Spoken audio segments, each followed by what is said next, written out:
Jy word gevra om die GGF, of dan partykeer word hy ook genoem die GGD, is dan vir die grootste gemeenskaplike deler, of die grootste gemeenskaplike faktor, van 120 en 216 te bepaal.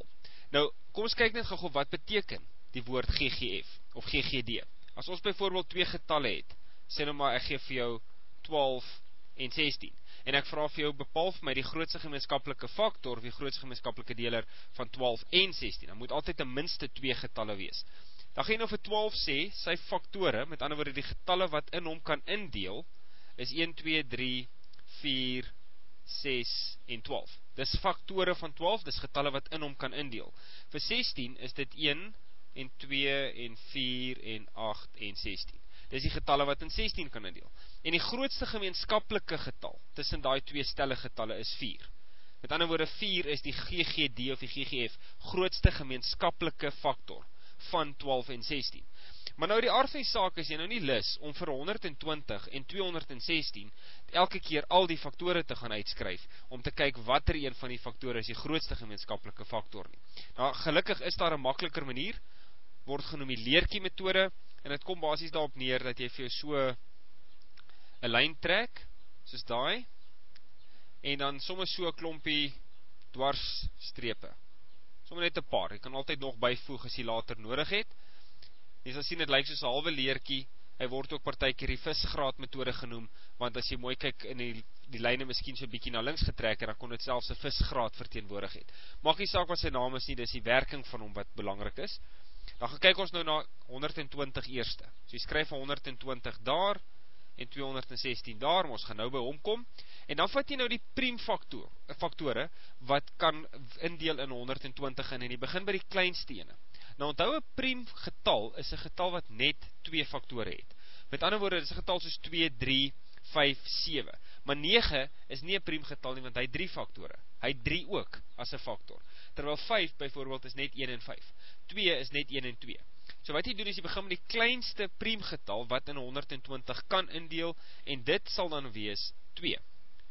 2 gaan in 120 in, so met ander woorde, as jy nie weet nie, dan gebruik jy kortdeling, jy sê 2 gaan in 12 in 6 keer, en dan 2 gaan in 0 in 0 keer. En dan weer, 2 gaan in 60 in 30 keer. 2 gaan in 30 in 15 keer.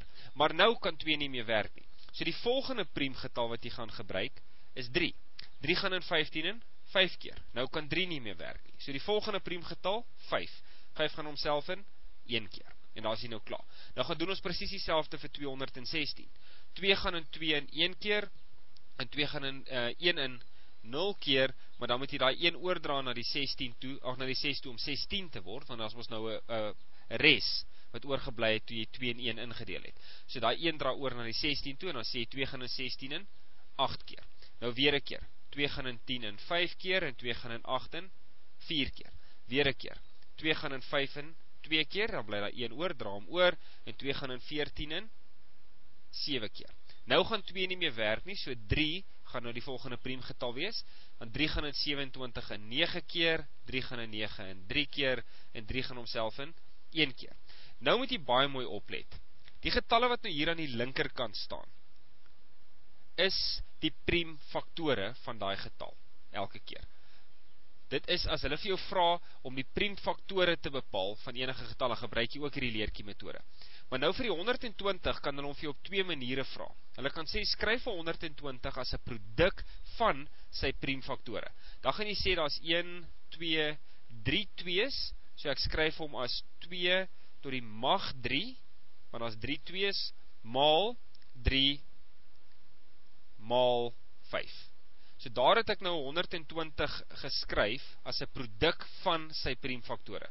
En ons gaan dieselfde doen met die 216. Daar is 1, 2, 3 2's, so ons skryf 2 tot die mag 3, maal 1, 2, 3 3's, so maal 3 tot die mag 3.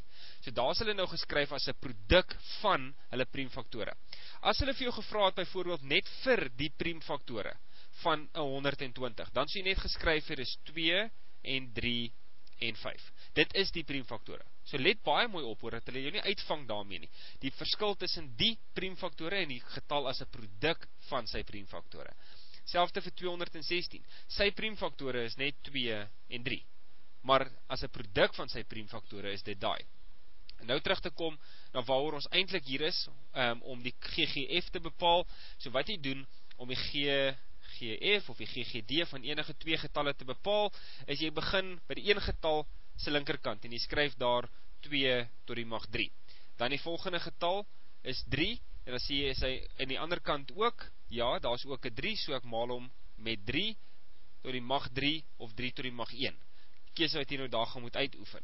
Is daar 'n 5 by hulle al twee? Nee, daar is nie 'n 5 nie, so ons gaan nie eers bekommerd wees oor die 5 nie. Die beginsel is, die getalle wat jy kies, moet ten minste by al twee van hulle voorkom, anders te kies jy hom glad nie. En nou sit ons met 2 tot die mag 3, wat ons daar het, en ons het hom daar. So ons is heel gelukkig, is nie regtig veel van 'n keuse nie, ons het 2 tot die mag 3. Maar by 3 het ons daar 3 tot die mag 1, en daar 3 tot die mag 3.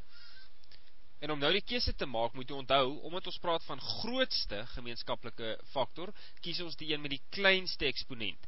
Met ander woorde, ons gaan nie kies vir 3 tot die mag 3 nie, ons gaan hom wegvat, ons gaan kies vir 3 tot die mag 1.